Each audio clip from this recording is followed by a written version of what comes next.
शेतकरी मित्रांनो नमस्कार. आज आपण गुंडवाडी भागात ऊसाचा प्लॉट पाहण्यासाठी आलेलो आहे. हा 86-032 व्हरायटीचा ऊस आहे. आपल्यासोबत पाटील साहेब आहेत, गुंडवाडी गावचे प्रगतशील शेतकरी. आपण त्यांच्याकडून प्लॉट आपल्या केरनचा काय अनुभव आला जाणून घेऊया. नमस्कार.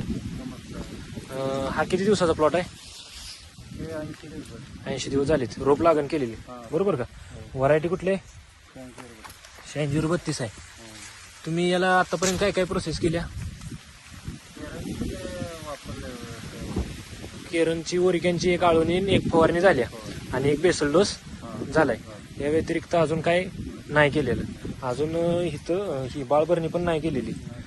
हां, जवळपास 80 दिवस पूर्ण झालेत. बरं, 80 दिवसात तुम्हाला प्लॉटची ग्रोथ कशी वाटते?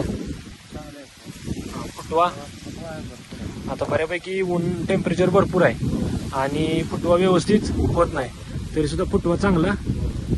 तरी पण किती फुटवा आहे? एक 15-20 मला मोजून दाखवत आहे का?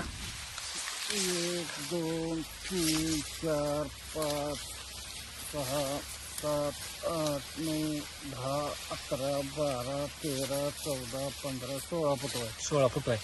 आणि सगळीकडे सर्रास एकसारखा फुटवा, असं काही नाही की एकाच ठोंबाला फुटवा आहे. आणि फुटव्यामध्ये जोम पण आहे आणि सगळा प्लॉट एकसारखा आहे. व्हेरिएशन कुठं सुद्धा. टेम्परेचर भरपूर आहे तरी सुद्धा काळोखी पण मेंटेन आहे. तुमचा काय अंदाज आहे? ॲव्हरेज उत्पादन किती निघेल?